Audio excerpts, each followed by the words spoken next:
Hey guys, tonight we're heading somewhere hot, dry, and unexpectedly stylish. Imagine it's 3,000 years ago.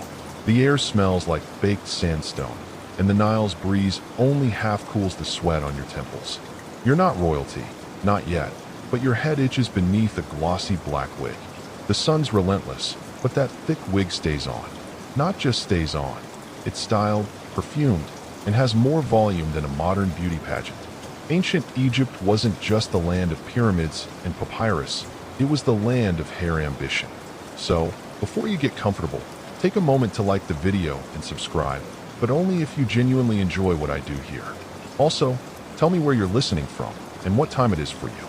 Now, dim the lights, maybe turn on a fan for that soft background hum, and let's ease into tonight's journey together. You're an apprentice wig attendant in the court of Hatshepsut, one of Egypt's most powerful female pharaohs. Your job? Carry an armful of perfumed locks through the palace halls without tripping, sweating, or dropping a single curled strand. Not exactly easy when each wig weighs more than a good loaf of bread. Wigs in ancient Egypt weren't just about looking good. They were armor against heat, lice, and bad hair days. Your natural hair? Often shaved off. Too unpredictable, too sweaty, too mortal. The elite couldn't risk being seen with a frizzy scalp. No, they wore their elegance like they wore their wigs, deliberately. The higher your status, the bigger your hair. Nobles wore elaborate braids, coils, and waxed layers, sometimes towering inches above their skulls. Royalty had custom pieces, human hair blended with sheep's wool, maybe a little palm fiber. Sometimes imported locks from Nubia. Think of it as a deluxe lace front with international shipping. If you were poor, you might get something stitched together from dyed linen or coarse plant fibers. It was itchy, it smelled a little off after a while, but you looked respectable, kind of like showing up to a gala in last season's shoes. Historians still argue whether wigs were required in court or just strongly encouraged. But judging by the tomb art and written records, showing up without one was the fashion equivalent of turning up to a wedding in gym shorts. You lift one wig from its cedar box. It smells of beeswax, lotus oil, and maybe a hint of myrrh. This one's heavy, styled for a festival or high ritual. There are 112 tight braids, each looped and fixed with resin. The color? A deep blue-black, possibly darkened with indigo or ground minerals. Yes, even in 1400 BCE, people were dyeing their hair. And it's not just about aesthetics. Hair had meaning. The right hairstyle could signal mourning, fertility, religious devotion, or royal blood. Some locks were worn to honor gods, others to show you'd taken a vow of silence. Wigs weren't just fashion, they were wearable theology.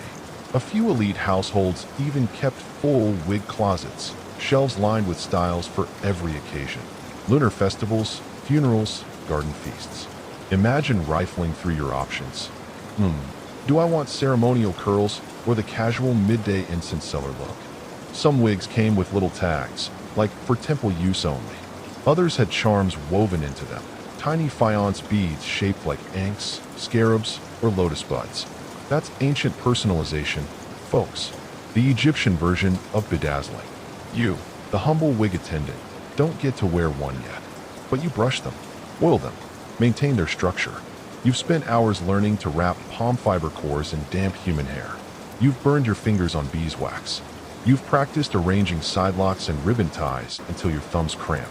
There are no shortcuts here. And yet, it's kind of beautiful, this devotion to detail.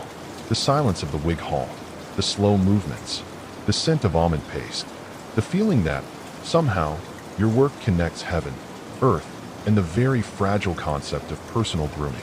In a world without shampoo ads, selfies, or mirrors that didn't distort your face slightly, your hair, or faux hair, was still a billboard for who you were. So you smooth another lock, you polish a clasp, you lay one shimmering wig onto its stand, and look at your reflection in a polished copper mirror. For a second, you see it, the possibility that, one day, you too might wear a festival wig and walk through the palace not as a servant, but as someone to be admired. But not today. Today, you have beeswax to melt. You're up early. The palace isn't awake yet, not fully. The sandstone floors are still cool, and the servants shuffle past half-blind, guided more by routine than sight. But you, faithful apprentice, are already prepping the oils. In a corner of the wig hall, beside a small clay brazier, sits your sacred toolkit, a copper comb, a bowl of almond paste, a jar of thick myrrh sap, and several neatly labeled phials of perfumed oils. The smell is sharp, sweet, almost dizzying, like honey over embers. This morning, you're working on a ceremonial wig for the temple dancers. These wigs are lighter, looser, and often woven with ribbons or tiny bells. The goal? Movement. The hair must sway gently with every ritual step, releasing scent as it does, like a blessing in motion. The dancers themselves are still asleep in their quarters, likely dreaming of choreography and sore ankles. But their wigs, those need to be ready first. Always. You take a linen cloth and begin wiping yesterday's oil from the comb. The cup has gone slightly green at the edges, but still serviceable. You dip it into warm almond paste, then begin teasing out yesterday's tangles from a half-finished piece. You've done this so many times, your hands barely think about it anymore. And while you work, your mind drifts. You wonder what it would feel like to be a temple dancer, to wear your hair like a whisper, to walk barefoot across cool limestone, knowing each movement means something divine. Historians still argue whether temple dancers were priestesses, courtesans, or something in between. Some say they were oracles in motion, women who became vessels for the gods through rhythm. Others insist they were just very elegant entertainment. The truth? Somewhere in the fragrant middle. The wig you're working on today is special. It's been reinforced with split papyrus stems, slim but strong, to help it hold its signature bounce. You've already curled the outer locks using hot reeds and tied them with linen string to set. Now, you're carefully removing each tie, one by one. With each release, the curl springs out, soft, perfect, satisfying, like peeling a fruit just right. But there's a problem. Near the crown, one of the support stems has splintered. If anyone notices, the entire piece might be scrapped. And you? Probably reassigned to polishing sandals in the outer court for a month.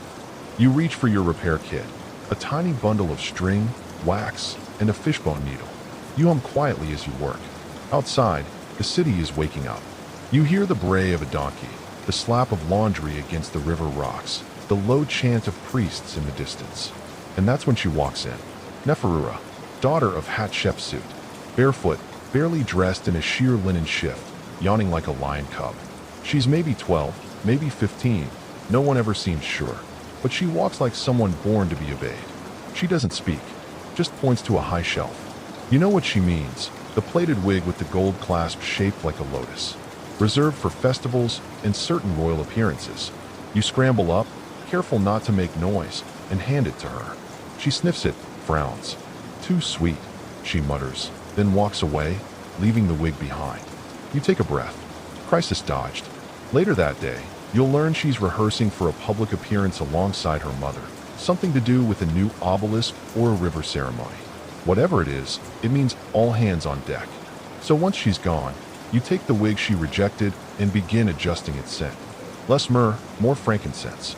You grind a tiny bit of resin between two smooth stones, mix it with warm beeswax, and brush it into the inner curls. The scent rises, warm, a little spicy, grounding. This part of your job feels half alchemy, half artistry. You're not just styling hair. You're shaping impressions. One wrong scent, and someone might mistake a dancer for a mourner, or worse, a commoner. And wigs had social codes. That temple style you just finished? Never to be worn at funerals. The flat, parted wig with the severe lines? Reserved for mourning. A big, bushy one with wild curls. Reserved for musicians. Get it wrong, and you could offend a god or a royal, or both. That's why your mentor, Old Merit, always says, the head carries the truth of the heart. You never quite understood that, but she also says it when she's 3 cups of date wine deep. Merit appears now, actually, hobbling in on her bad knee, eyes still squinting from sleep. She surveys your work, nods, and pats your shoulder. Good curls, she mumbles, then goes to find her morning beer. You don't get a break. The palace steward just entered the hall with another box. New hair shipments from Nubia. Human hair, fine and dark, wrapped in soft linen. Imported, expensive, and likely meant for Hatshepsut herself. As you unwrap the bundles, you admire the texture. Silky, slight wave, not a tangle in sight. You'll spend the next 2 days preparing it. washing it with natron and lotus water, drying it under gauze to keep flies away, and then finally mixing it with beeswax to begin shaping. And you think, briefly, how strange it is that something so intimate, so personal, could travel hundreds of miles to become part of someone else's identity. Hair is memory. Hair is status. Hair, in ancient Egypt, is both a mask and a mirror. You run your fingers once more through the temple wig, now finished. It shimmers in the light, soft curls shifting gently. You place it on the mannequin head with reverence. Outside, the first heat of the day has arrived. But in here, the air is cool, heavy with perfume, and filled with the quiet pride of someone who just made a little bit of magic, out of myrrh, patience, and a few well-trained fingers. By midday, your fingers are sticky with beeswax and your back is protesting. Still, there's no rest in the wig hall. The royal palace never really sleeps, it just sighs louder. You're now working on something far more delicate, a full ceremonial wig mint for a visiting dignitary. He's from Punt, or maybe just claims to be. His gift was a jar of giraffe tail hair, and now someone has decided it needs to be turned into an elegant headpiece by tomorrow morning. Great. You examine the bundle.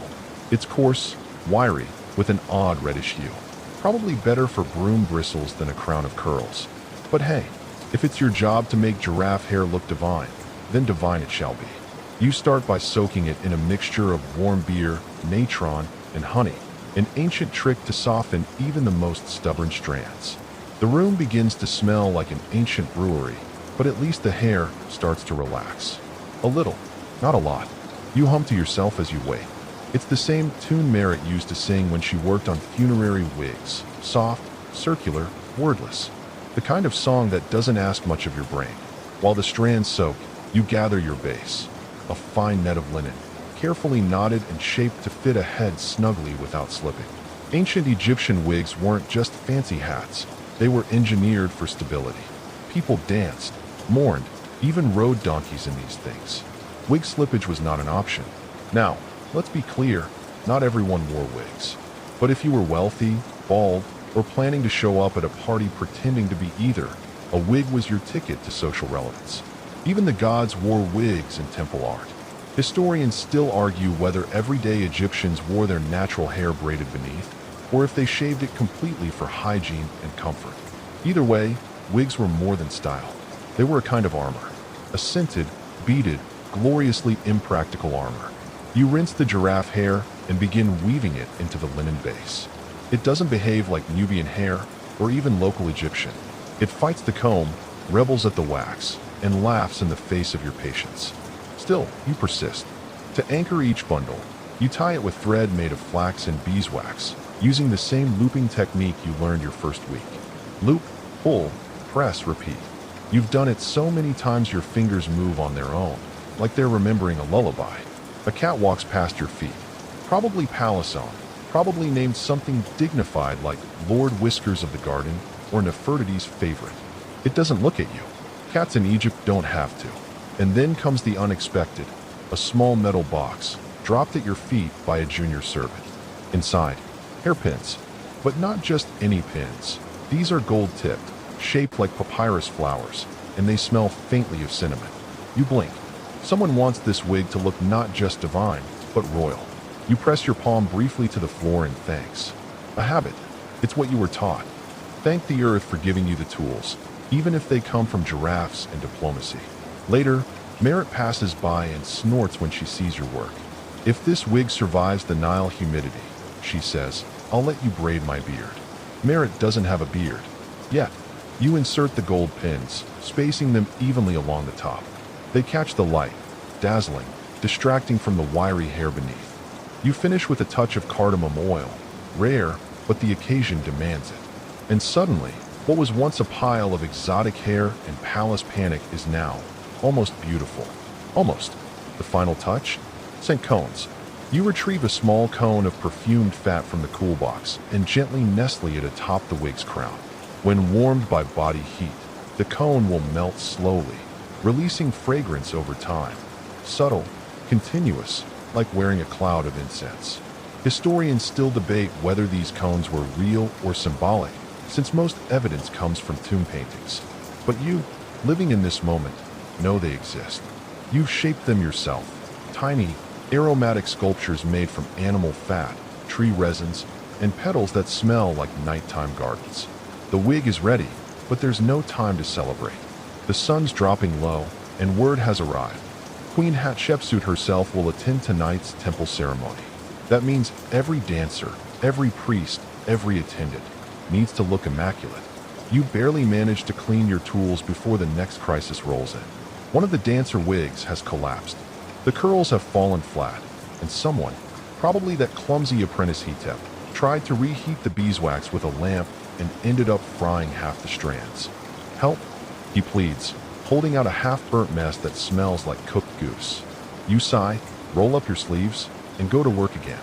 Because in the palace of a living god, beauty is not optional. It's sacred, and sacred beauty must endure Nile heat, court gossip, surprise visits from Puntian giraffe diplomats, and every clumsy Hetep in between. You don't even look up when the temple gong starts sounding in the distance. You've already lost track of how many wigs you've touched today. 7? 9. One of them smelled like pickled onions, but no one's ready to talk about that yet. By the time you finally breathe, the sun is dipping behind the sandstone colonnades, casting long shadows across the palace grounds. But you're still elbow-deep in papyrus-colored ringlets, trying to rescue a wig that's clearly been sat on by someone's pet baboon. Tonight's ceremony is in honor of Hathor, the goddess of beauty, love, music, joy, and, to your current misfortune, excessive grooming. The dancers must look flawless. Their wigs must bounce. Their fragrance must precede them like a polite whisper in a room. You reheat a block of scented resin. Kifi, the famous temple blend of honey, wine, myrrh, raisins, and whatever else the priests won't tell you. Once soft, it becomes a miracle glue. A single touch revives tired curls, glues down loose threads, and temporarily hides the smell of singed goat hair. Historians still debate the precise ingredients of kifi. Some recipes survive on papyrus scrolls, but others were passed orally, guarded like secrets. You just know how to melt it without setting the room on fire. You glance across the hall.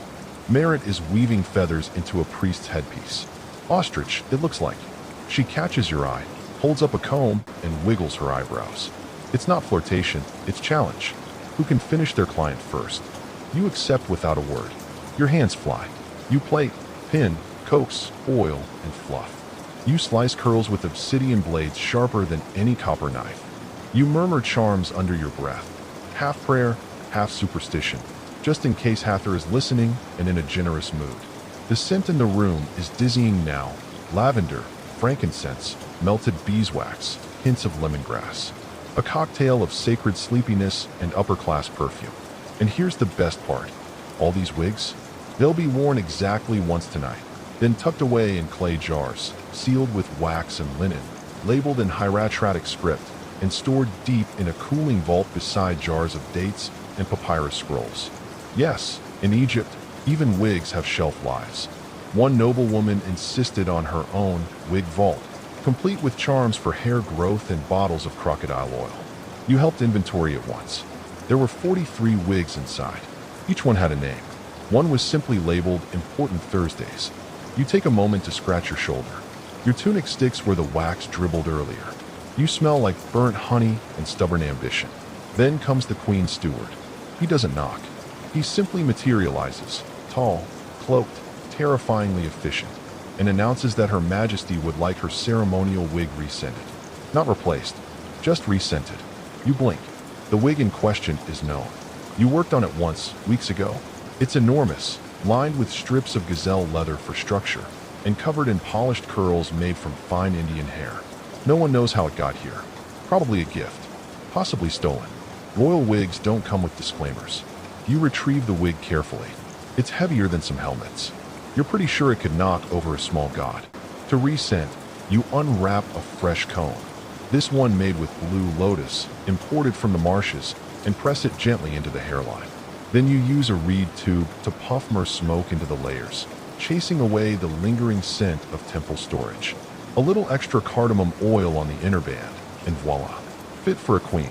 Make it divine, the steward says, watching you work. But not too divine. She doesn't want to upstage the goddess tonight. You nod solemnly. Like that sentence made perfect sense.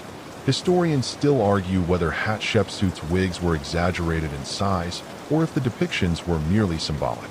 But you, in this warm evening moment, holding a headpiece that weighs as much as a clay water jar, you know the truth. And truth smells like sandalwood and the pressure of expectation. As the sun finally disappears and the air cools, a soft harp starts playing from somewhere inside the palace. You sigh, not in relief, but in readiness. The day is far from over, because now it's time to dress the wigs. No, not just place them gently on heads like polite little crowns. You must secure them, anchor them, stitch and scent and fasten them to moving, sweating, dancing humans who will whirl beneath torchlight for the next 3 hours. You gather your tools, bone comb, wax thread, perfumed pins, a cloth soaked in rose water. Your fingers already know the drill. One dancer bows her head to you. You loop the chin strap beneath her jaw, tighten just enough, tuck the ends beneath the curls. You whisper something calming. She smiles, nervously, and moves on. Another dancer, this one taller, wants extra volume. You fluff her crown with linen paddings, the way you learned from that Nubian stylist who passed through last spring. You remember she claimed to have styled a pharaoh once. You didn't believe her, but her wig stacking tricks were impressive. You work quickly now, the line of heads like a silent parade, each trusting you to make them beautiful, memorable, untouchable. By the time you finish, your feet ache, your fingers are swollen, and someone has definitely spilled fig wine on your sandal. But the wigs, oh, the wigs, they shimmer. You watch the dancers slip into the torchlight, their heads crowned in your work, their movements fragrant and fluid, their every bounce a quiet thank you. For a moment, you allow yourself a smile. Then you pick up the next comb. You're nearly halfway through your latest masterpiece when the sun reaches its cruelest height, beaming through the narrow stone slit of a window and turning your already sweat-damp linen tunic into a portable sauna. The beeswax you've been melting starts softening on its own. Not ideal, but as with everything in ancient Egyptian hairstyling, you adapt. Today's wig is particularly finicky. It's for a noblewoman returning from Nubia who insists on southern flair with northern symmetry. You have no idea what that means, but you nod solemnly and pretend it's a concept you meditate on daily. You decide to attempt the hybrid style known among your peers as a sun fan braid. Wide arcs of tight plates that fan outward like rays from a disc. Beautiful when done right. A disaster when the humidity turns. And guess what? The humidity is turning. Your linen is sticking to you like crocodile glue, and Merit is muttering spells under her breath, half of them probably real. You glance at your resin pot. Lo, again, the assistant is late with the frankincense shipment, probably flirting with the apprentice sculptors.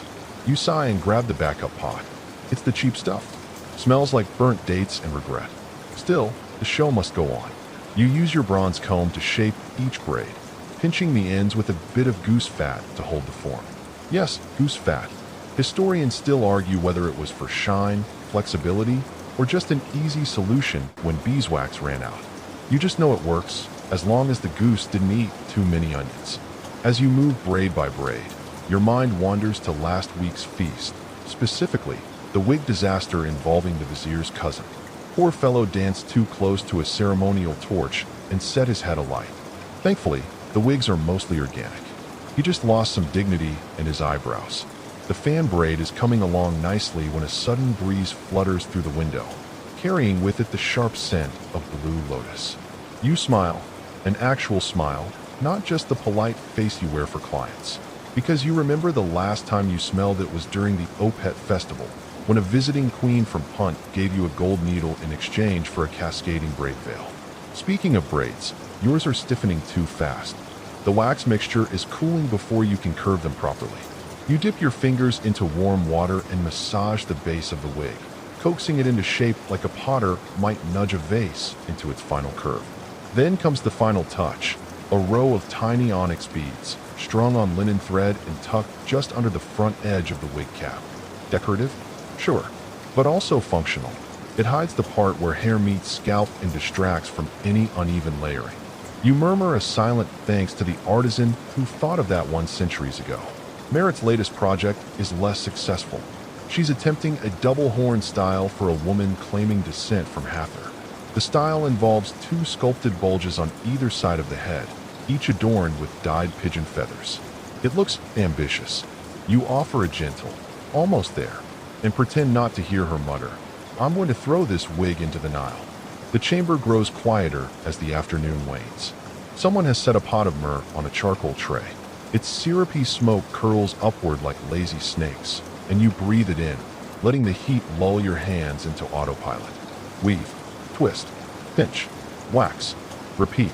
Then a young servant appears, barefoot, of course, with a fresh scroll of styles from Memphis.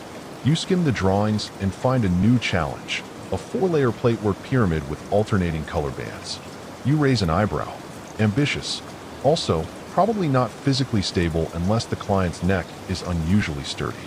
You laugh under your breath. Merritt peeks over and asks what's funny. You show her the sketch. She laughs too, an honest, wheezy chuckle that smells faintly of sesame cakes. The sun begins to dip. You set the nearly finished wig aside on a cedar headstand and stretch your arms until your shoulders pop. A tiny lizard skitters across the floor, unbothered by your monumental day. The breeze shifts again, carrying with it the distant sounds of temple drums. Somewhere, a ceremony is starting. But here in this workshop, your ceremony is finishing. You light a fresh oil lamp and gather your tools. You press the last braid into place, smooth the flyaways with a resin stick, and step back. The wig looks perfect, effortless, majestic, as if no one had ever bled a little from the fingertips to get it that way. You wake the next morning with a sore neck and a smudge of beeswax still stuck to your elbow. There's no alarm, just the clatter of sandals outside your workshop and the distant chant of acolytes somewhere near the temple precinct. You roll your shoulders, splash your face with cool water from a clay jar, and drag yourself back to your station. Today's task: restoring a funerary wig for an aristocrat's tomb portrait. This one's old, ancient, even by your standards. A relic from a decade ago, worn by the woman herself in life and now destined to accompany her into the next world. Most people don't keep wigs that long, but this one, it's been oiled, patched, mended, and ceremonially perfumed within an inch of its woven life. Now it's come to you, the fixer of fussy fibers, the sculptor of scalp illusions.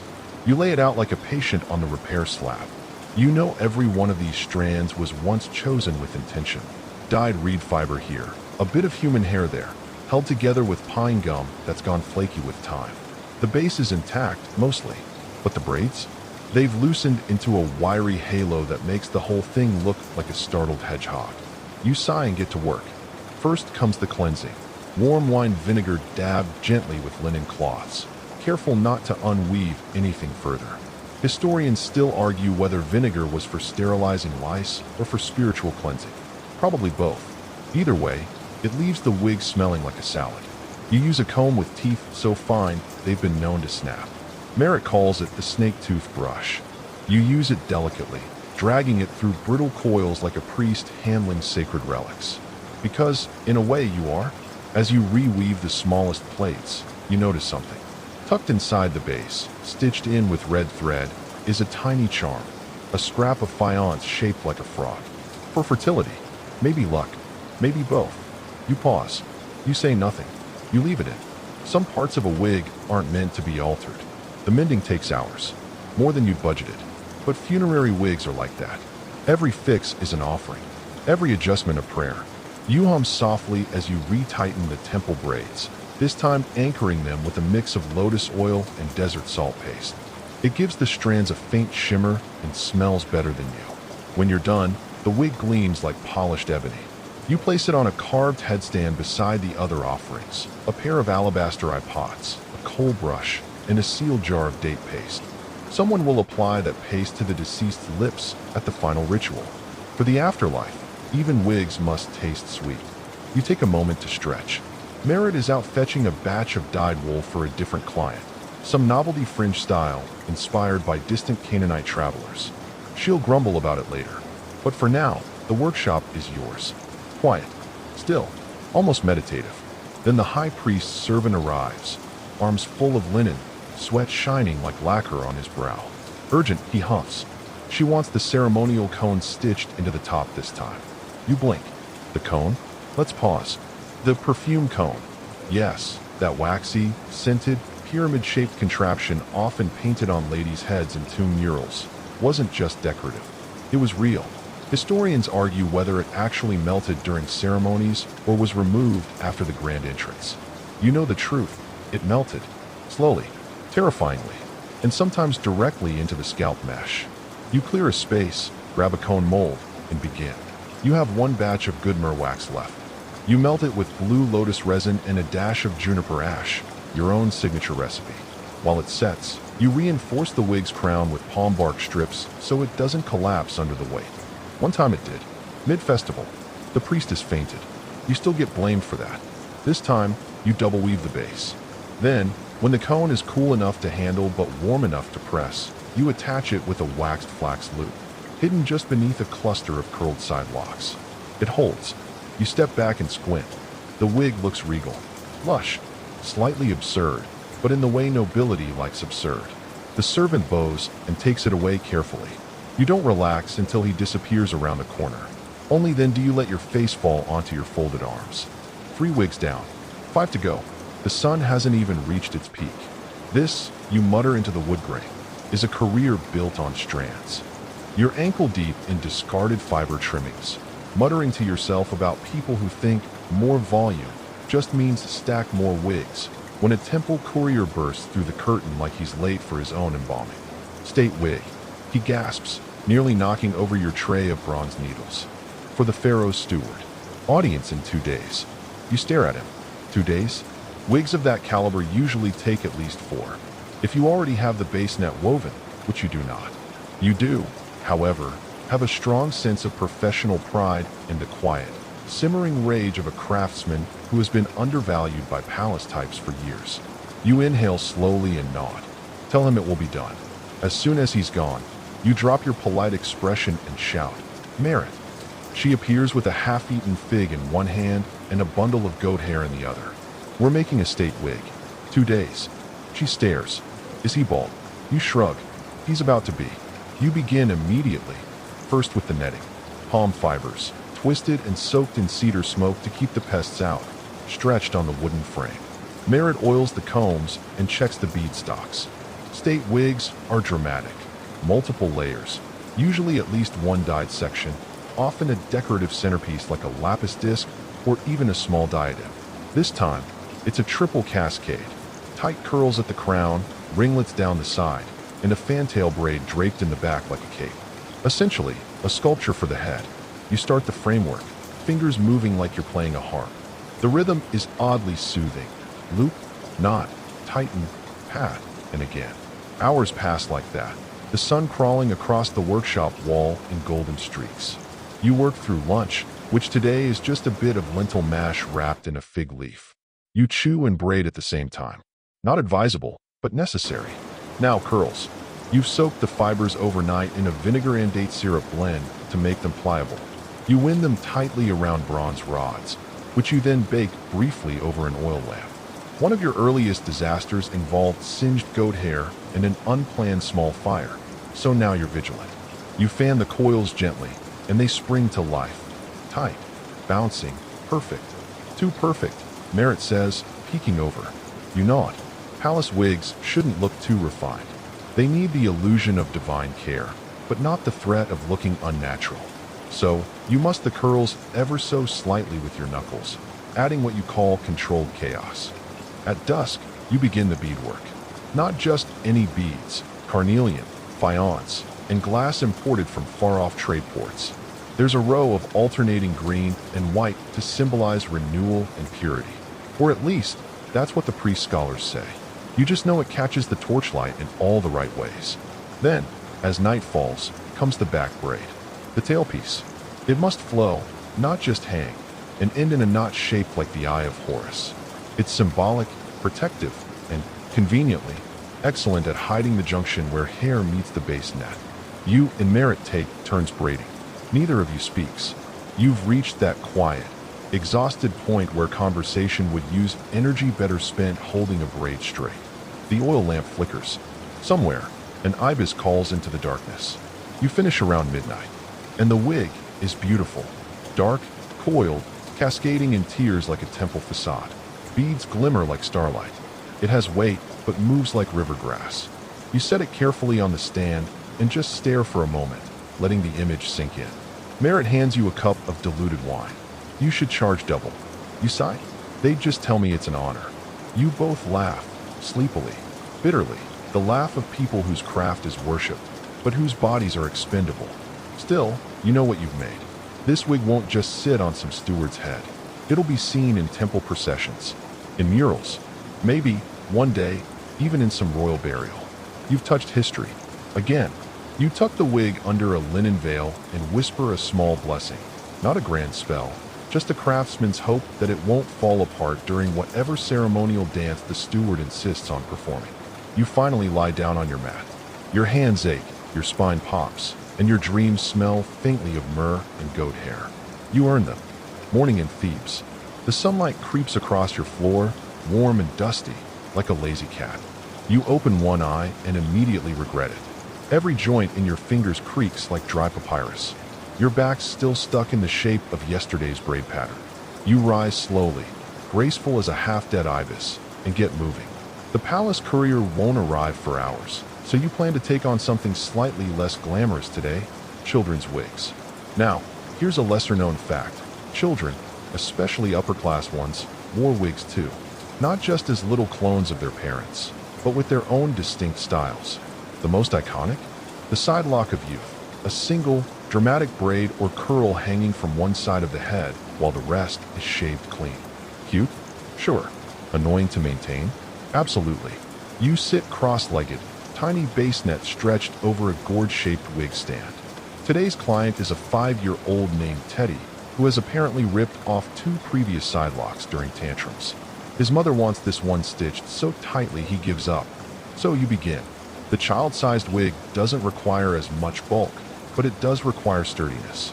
You pick the tougher fibers, flax softened just enough to bend, but not enough to snap, and soak them in a honey water bath to give them a flexible shine. While the fibers dry, you add the base padding, a thin layer of beeswax mixed with charcoal powder to match the child's natural hair tone. Yes, it's a wig, but no parent wants it to look like a wig, not even in 1400 BCE. As you work, you think about your own childhood. You didn't get a wig until you were nearly 12, and even then, it was a second-hand piece passed down from your cousin. One side stuck up like a startled palm frond. You hated it, but now you appreciate its hand-me-down charm. You snap back to the present as Merritt enters, holding a wad of linen and looking unusually smug. "You're not going to believe this," she says, placing the bundle on your table. It's a miniature headdress, bright blue and gold, covered in tiny lotus petals. "He wants it added," she says, smirking. "For playtime." You blink. "He's 5. He's royal," she shrugs. You shake your head and get to work on securing the headdress. It has to sit just behind the side lock, which means adjusting the braid angle slightly. You tuck in a reed stiffener, normally used for collars, so the ornament doesn't flop forward like a droopy eel. As you stitch, you remember something funny. Historians still debate whether royal children actually wore these full setups daily, or if it was ceremonial, like wearing a crown to the bakery. You suspect a bit of both. Kids get bored, even in ancient Thebes. By midday, the child's wig is done. It's adorable, sturdy, very. I'm 5 and also a sun deity. You pack it in a reed box cushioned with crushed lotus petals and bits of incense bark, because of course you do. As Merritt takes the package to the family steward, you finally get a breather. You stretch, refill your cup with pomegranate water, and glance at your backlog. There's a commission from a dancer at the Temple of Hathor. Wants something playful and moonlighty. There's also a mystery client who left only a note. AM appearing in the evening drama. Must shine like Razon's sneeze. You'll deal with them later. Right now, you pull out your personal project. It's an older wig, something you've been working on for years. Bits and pieces collected from previous clients who gave permission, plus scraps of your own fallen hair. It's not meant to be worn. It's more memory, a textile of time. The base is layered, old Theban mesh, some imported Nubian cord, even a tiny bit of copper thread you bartered off a traveling artisan. Each braid tells a story. That time the high priestess fainted during a parade. The festival where you danced until dawn in a wig made entirely of dyed goat fleece. You run your fingers through the strands. It's rough in parts, soft in others, It smells like old perfume cones and the faint ghost of resin. One day, you might finish it. Or maybe not. Maybe the point is that it's unfinished. You tuck it back into its wrap just as Merritt returns, munching a date. Kid pulled it off immediately, she says around a mouthful. Used it to hit his tutor. You groan. But secretly, you're impressed. That braid didn't even fray. You wake the next day to the sound of buzzing, flies, dozens of them, circling the open window and invading your dreams with an angry whine. You swat lazily at the air and roll off your mat, yawning into your palm. Another scorcher. The kind of day when even the gods would rather skip their temple duties. Today's assignment? Funeral wigs. Ah yes, the most solemn of all commissions, and paradoxically, some of the most beautiful. Your first client is the widow of a scribe.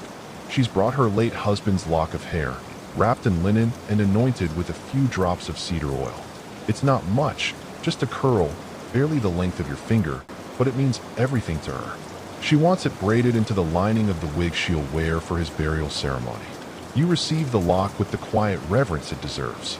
There's something about funerary wigs. They're not flashy like temple pieces, not playful like children's sidelocks.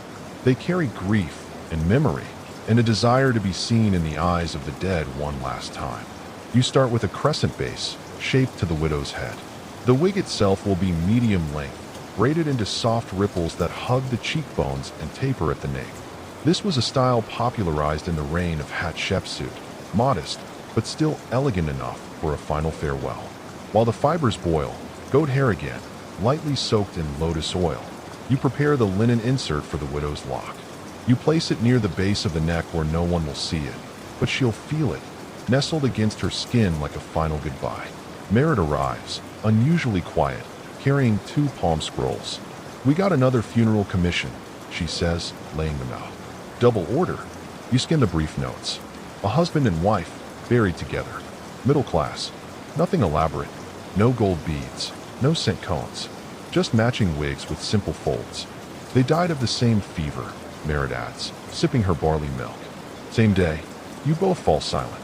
That happens more often than you'd like. One gets sick, the other follows. It's not romantic. It's just the way grief works sometimes. You divide the task. Merritt takes the husband's wig. You start the wife's. You both work without speaking. The room filled only with the rhythmic brushing of hair bundles, the occasional creak of a reed chair, and the soft flick of your wrist as you loop, knot, and press the pieces into place. Here's a curious tidbit. Some wigs were buried with the deceased, but others were kept by family members as keepsakes. Historians still debate the rationale. Was it about wealth? Sentiment? Practicality? Probably all three. Hair endures. More than skin, more than memory. Hair stays. You finish the widow's piece by noon. It's soft and sad and quietly lovely. No beads, just a subtle wave near the ear, like the echo of a smile. You wrap it carefully in linen, place it in a basket with dried rose petals, and send it off. Your back aches, but you press on. One more funeral wig to go today. This one is different. It's for a noblewoman, but not a recent death.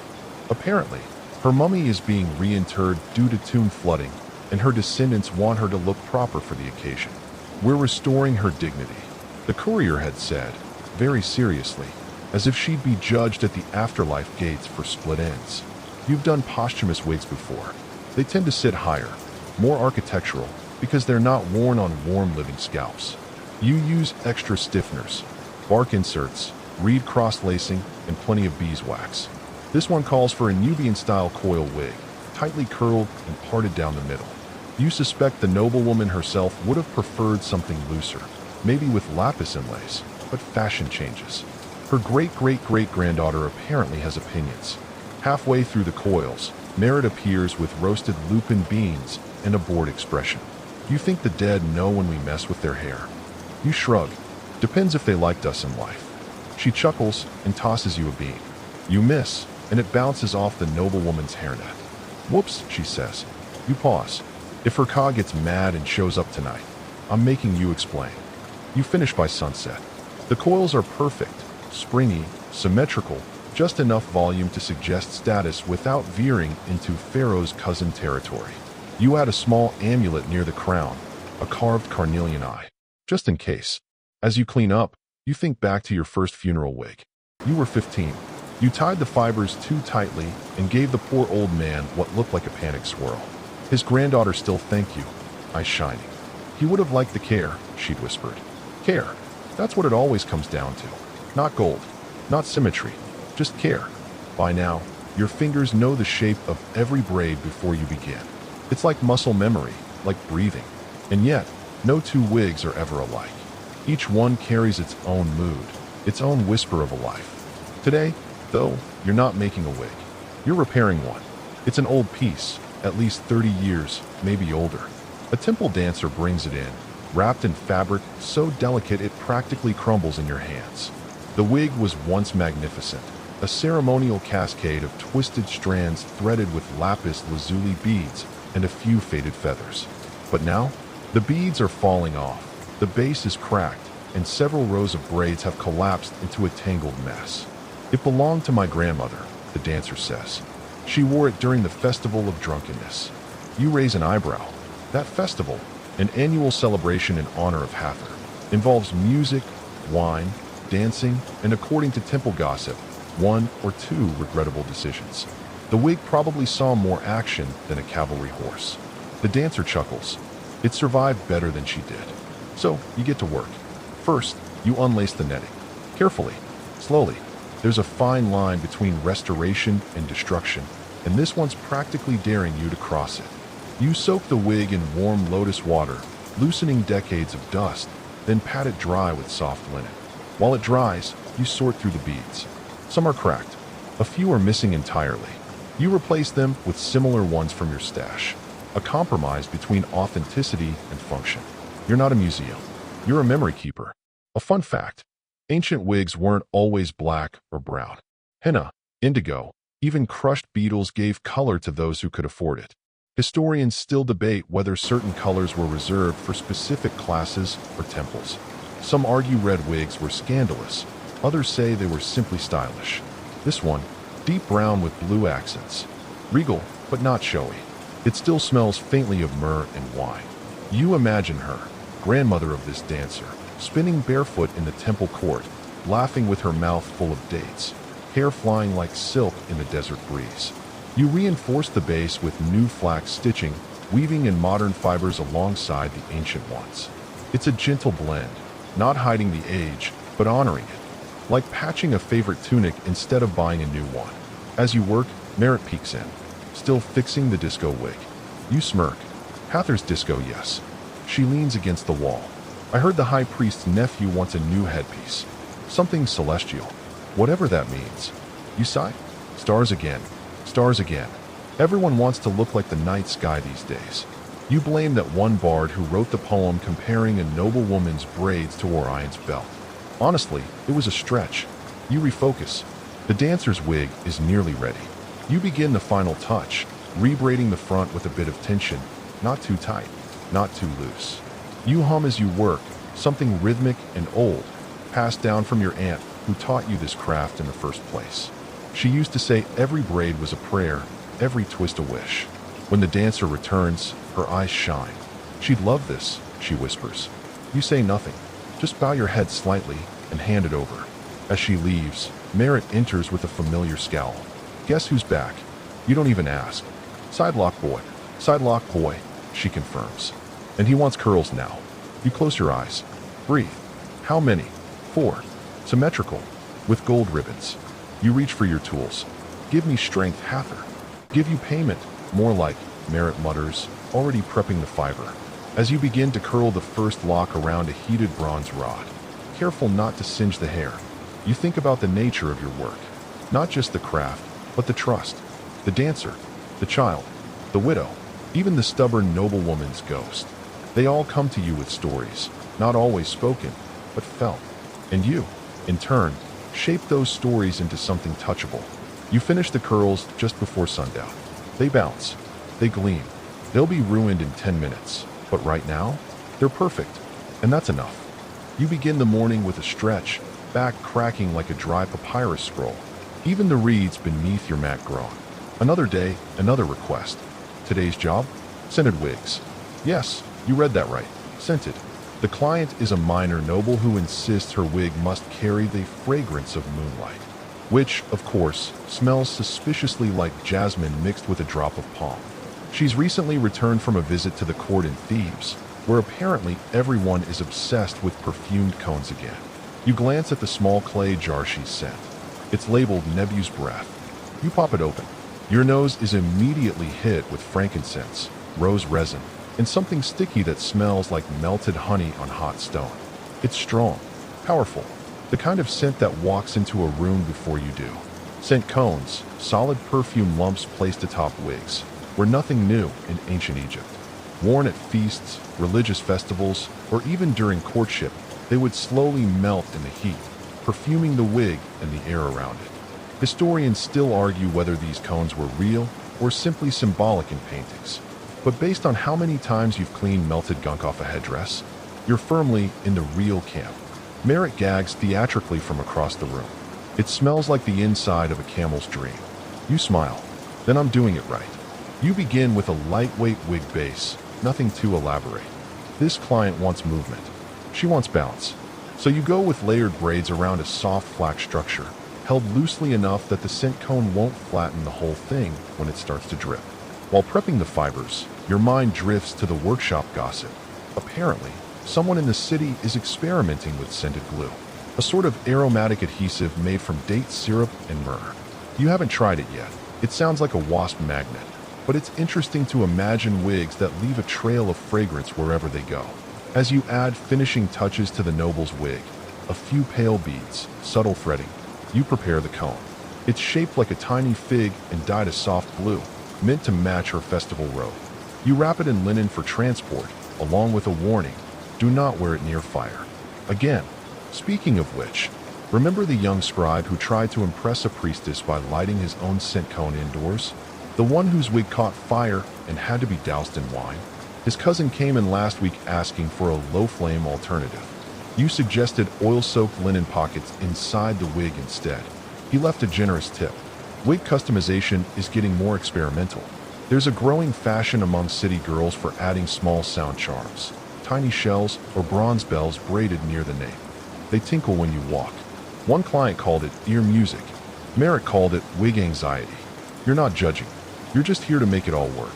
Around midday, an elderly woman arrives. No appointment. She carries a cloth bundle and the look of someone who's outlived all her complaints. She unwraps the bundle. Inside, a patchy old wig, badly moth-eaten and smelling faintly of goat. My wedding wig, she says simply. Can you bring it back? You examine it. It's a mess. The netting's gone. Half the braids are unraveling, and the base looks like it was chewed by a cat with abandonment issues. Still, you nod. I'll need a day or two. She grins. I've waited 60 years. Take your time. While restoring the wedding wig, you feel a strange tenderness.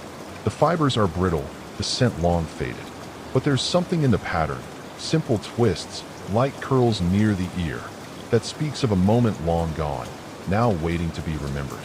You add a hint of the same perfume from earlier, just a dab. Not too much, just enough to stir a memory. You even sew in a tiny lotus motif bead, one that wasn't there before. A secret gift from one wig maker to another woman who loved. Later, when you hand it back to her, she lifts it to her face and inhales. She always liked this scent, she murmurs. You don't ask who she is. You just nod. There are stories in hair, in perfume, in silence. All you have to do is listen. It's late, and the shop is quiet, save for the soft clink of ivory combs and the occasional scratch of your reed pen tallying supplies. Merritt has already gone home. Even the cats that usually lurk near the doorway have wandered off for their moonlit prowls. But your mind is still buzzing, not from stress, but from a commission that's both absurd and oddly exciting. You've been asked to make a wig for a statue. Yes, a statue. Not just any statue, mind you. This is for the Temple of Mud, goddess of motherhood and war, and the priestess commissioning you insists the wig must reflect divine intensity. You're not entirely sure what that means, but based on the drawing she left, it apparently includes an eagle feather crown, a fringe, and 36 braided strands to match the lunar calendar. You sigh? Out loud. Because now you're braiding for a client who will never move, never speak, never complain. which is somehow more pressure than usual. The statue itself is limestone, tall, severe, and incredibly detailed. You've seen it before in passing. Its expression is the kind that makes grown men behave better. The priestess explains that they change its wig every 3 seasons to honor the changing aspects of the goddess. This one, she says, must feel powerful and maternal, both at once. But also breezy, she adds. It gets hot inside the sanctuary. So, divine intensity with airflow. You get to work. You select lightweight plant fibers this time, no animal hair. It wouldn't feel right. You dye them a deep indigo with streaks of copper, carefully braided with hollowed beads shaped like tiny moons. These aren't just for decoration. They also reduce weight and catch light from the oil lamps in the temple. While working, you think about how wigs weren't just for fashion in Egypt. They were symbols. They marked class, status, ritual role. Even gods had wigs, depicted in reliefs wearing majestic plaited forms or flowing locks that defied gravity and logic. Some historians wonder if the wigs used for temple statues were ever reused on living people, perhaps in times of scarcity. Others insist they were sacred items, crafted solely for the divine. No consensus exists, and you suspect the truth lies somewhere in between. Like most things, you affix the finished wig onto a wood-carved mannequin head. The eagle feather crown takes the most time. Each feather is shaped from thin metal and dyed with crushed malachite and soot to give it that shimmering green-black quality. It balances surprisingly well atop the braids, like a bird of prey waiting to strike.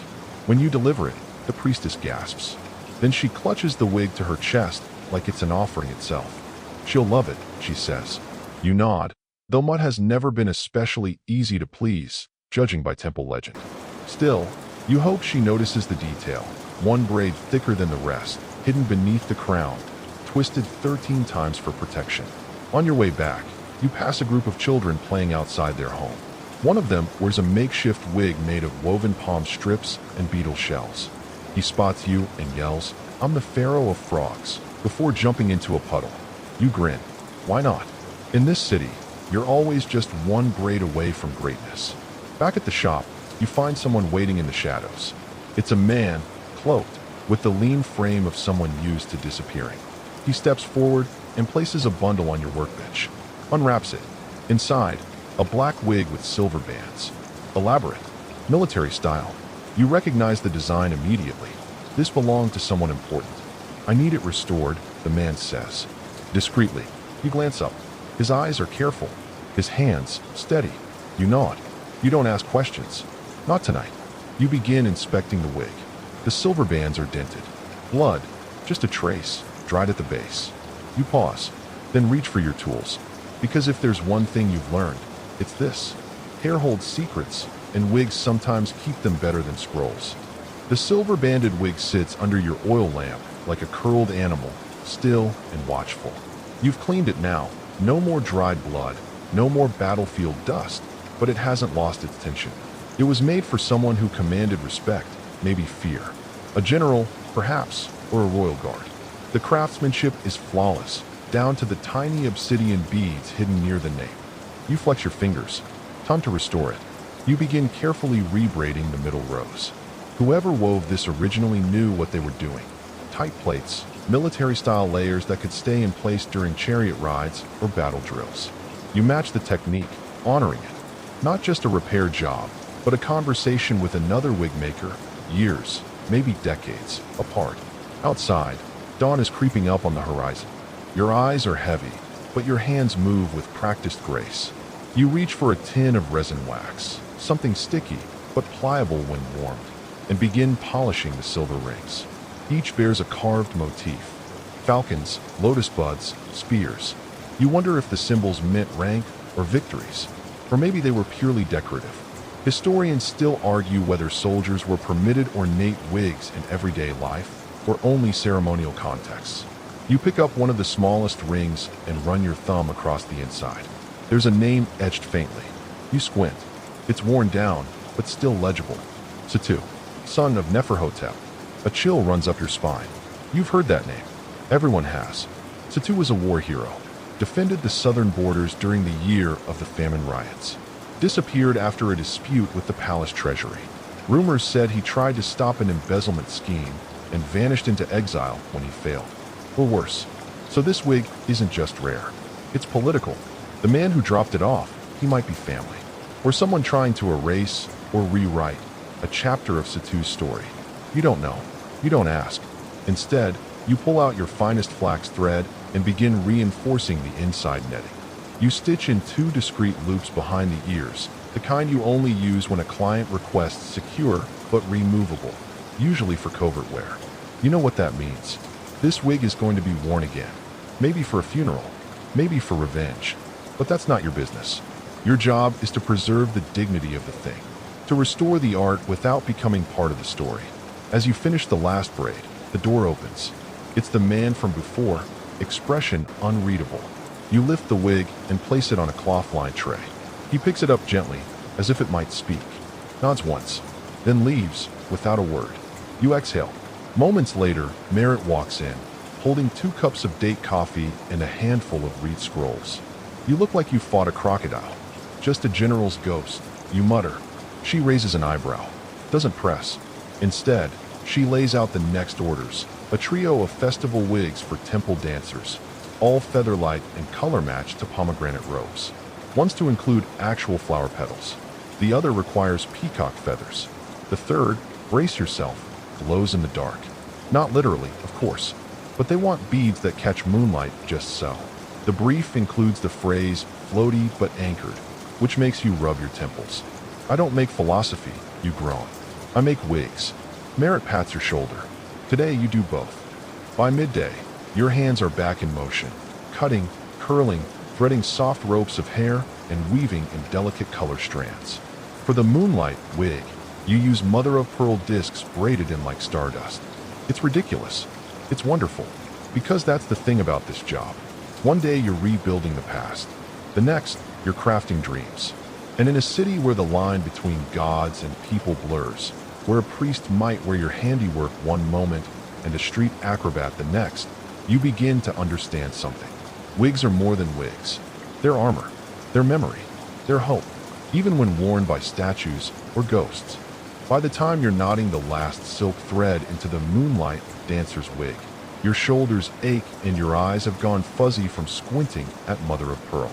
Merritt hums softly across the room, threading copper beads into a headband, the kind worn for festival parades. A delivery boy naps in the corner, holding a bag of perfumed beeswax meant for your next batch of clients. It's a quiet moment, rare and golden. And then the tax inspector walks in. You freeze, fingers mid-braid. Merritt drops a bead. Even the cat on the windowsill flattens its ears.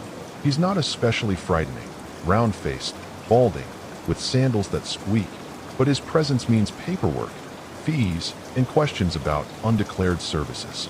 Worse, he leans over your workbench and picks up a finished wig like he's holding a dead rat. This, he says, was made with myrrh resin and indigo dye, yes? You nod, slowly. He sniffs. Luxury grade. Your heart sinks. Luxury grade wigs are taxed higher, especially if considered non-essential. Which is ironic, given how many people in this city would rather lose a goat than their wig budget. He makes notes on his papyrus. I'll need to see your licensing record, he says. You fish it out of the scroll drawer, fingers slightly trembling. He unrolls it, squints, and then, miraculously, his brows lift. You apprenticed under Kesai? You blink. Yes. He straightens, almost respectfully. My wife had her wedding wig done by Kesai. Said she'd never looked more divine. You nod, letting the silence hang just long enough. The tax inspector hands back the scroll and shrugs. Must run in the trade. Just make sure your temple contracts are clearly separated from your private ones. Then he leaves. You and Merritt exhale in unison. Later, you reward yourselves with fresh melon slices and a nap on the rooftop. The sun's gentler now, slipping toward evening. You watch linen sheets flap on neighboring rooftops and listen to the marketplace hum. Someone's selling honeyed figs. Someone else is arguing loudly with a parrot. In this moment, it hits you again, how your hands have touched the lives of so many strangers. No one really knows your name, and yet your work parades through streets, attends ceremonies, whispers through corridors. Some historians argue that ancient wig makers were never truly artisans, that you were glorified barbers, elevated by vanity and ritual. Others insist the opposite, that yours was a sacred trade, one that walked hand in hand with priesthood and power. You don't care much what the scrolls say. You know how it feels to twist a braid that makes someone weep, or smile, or walk taller. You've seen clients arrive hunched and ashamed, hair lost to age or illness, and leave your shop glowing. Like royalty, like themselves. There's a magic in that. You remember old K-size words, once spoken between sips of bitter beer. We don't just make wigs, child. We make masks the soul can breathe through. At the time, you'd laughed. Thought it was the beer talking. Now, you're not so sure. You stretch your arms and feel the breeze lift your linen tunic. The city sprawls around you. Temples, palm trees, the slow glint of the Nile. Somewhere down there, someone is combing out their evening wig. Somewhere else, someone is lighting incense and whispering a prayer to a goddess who wears your design. You'll never meet most of them, but you'll be with them, all the same. In fibers, in fragrance, in the silent, swaying language of hair. Evening has slipped quietly into night. Your shop glows with the soft light of 2 clay lamps, their flames dancing low. Outside, the city hushes, just the occasional donkey's bray or the sleepy call of a bread seller trudging home late. You sit cross-legged on the floor, your hands resting on your lap, while Merritt dozes beside a basket of lavender roots. It's peaceful now, and yet your mind drifts. Tonight's final task is a private one. You open a carved cedar box from the back shelf, the one with the tiny falcon clasp. Inside is your mother's wig. Not the fanciest you've ever handled, but perhaps the most lovingly crafted. The strands are still soft, still fragrant with the faintest trace of chamomile and date oil. You hadn't touched it in years. She was the one who taught you how to divide hair into even quarters, how to oil your fingers first, how to listen to what each client wasn't saying, how to know when to add a curl and when to say nothing. You remember her sitting at this very bench, humming tunelessly, slipping tiny blue beads into a ceremonial braid. She worked slower than you, more meditatively. But her wigs? They never fell apart, even in the thickest of summer heat. You start gently unraveling a few rows, just for cleaning. With each loosened knot, more memories come. The day you first handled beeswax. The time she let you help style a priestess, your hands shaking, but steady enough. The moment she passed you the bone comb and said, "Now it's yours," and it has been, for years. You finish the cleaning and rebraid the top portion, adding a subtle twist she would have liked.